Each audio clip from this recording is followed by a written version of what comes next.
which culture was doing the most sacrifice? The Aztecs. The Aztecs were. And why do you think that they were doing it and not the other ones?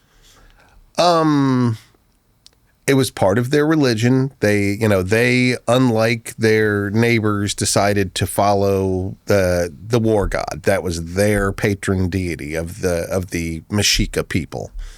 And he, at least as they understood it, demanded sacrifice and lots of it. It wasn't people they could just capture. It was a sacrifice in the way we understand that word, that it was something they wanted and gave up.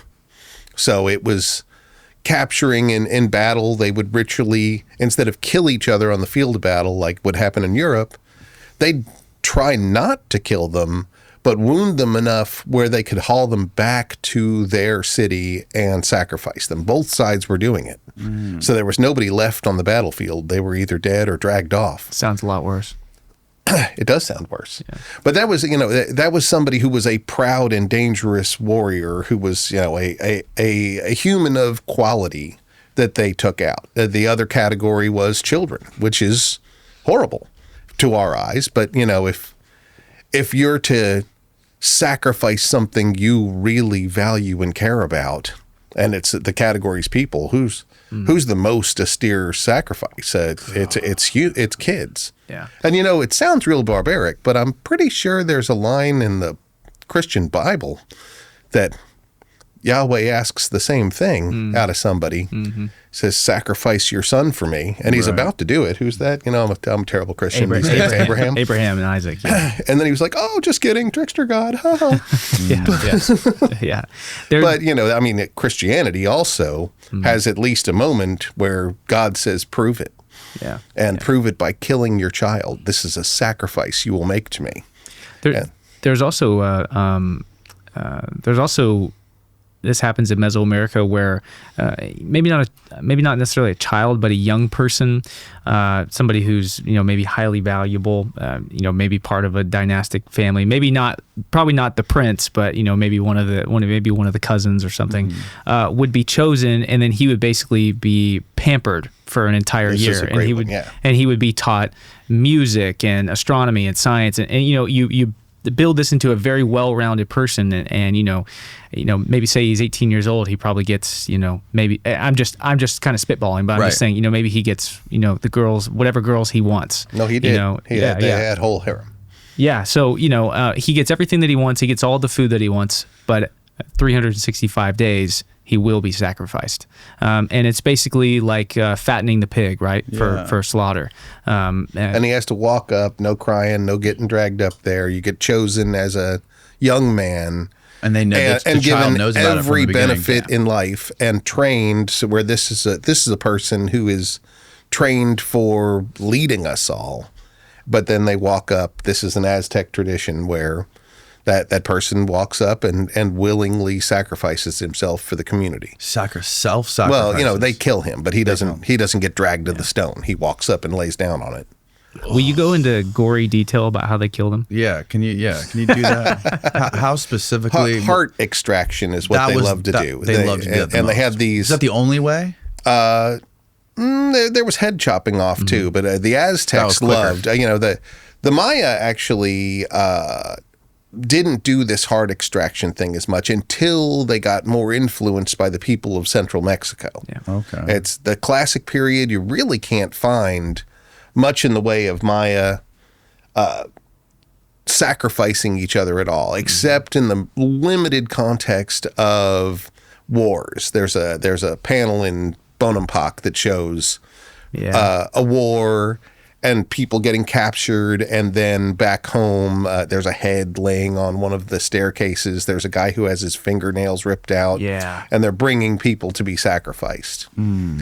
But, the Maya were not as bloody as that until the post-classic. Like, at about 1200, they start really imitating what's happening in central Mexico. And at that time, it's the Toltecs who are going to develop into the Aztecs, but the Aztecs love to pull out hearts. Here's a lot of that one on both of those ones on the top left are good examples of people getting their hearts ripped out.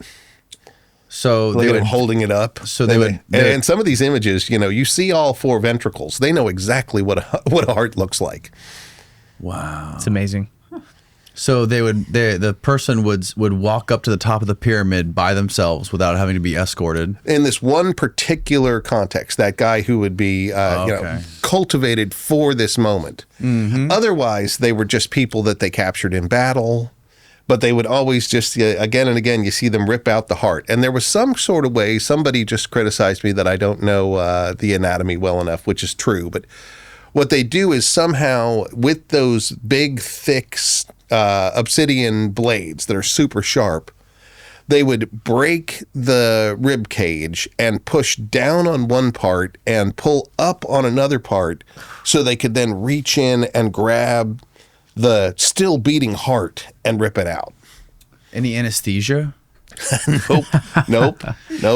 Not for these guys. It just ripped out. See, that one, the person, the black person, or gray, is definitely holding one of those axes, and he's got the heart up.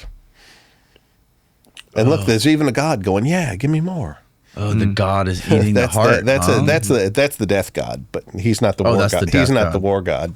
But look at the temple he's on. It's like covered in blood. Yeah. The Aztecs said, they told the Spanish that in the last inauguration of the Temple Mayor, their main temple that has one side is to the war god, one side's to the rain god. But they said that over a 3-day period, they sacrificed 20,000 people.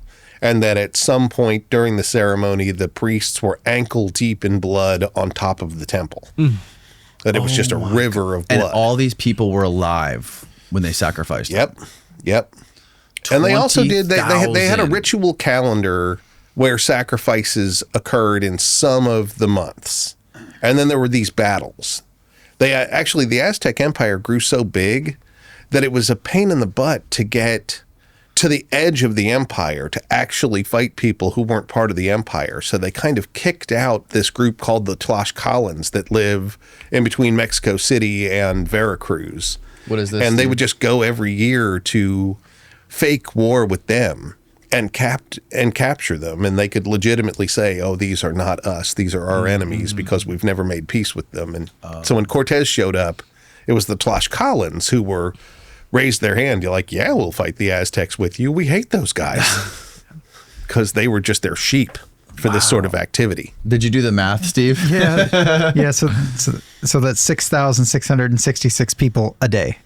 Wow. 6,006. What's that divided by 24? Divided by 24 is per hour, 300 people an hour. Jesus Christ. Now, what is that divided by 60?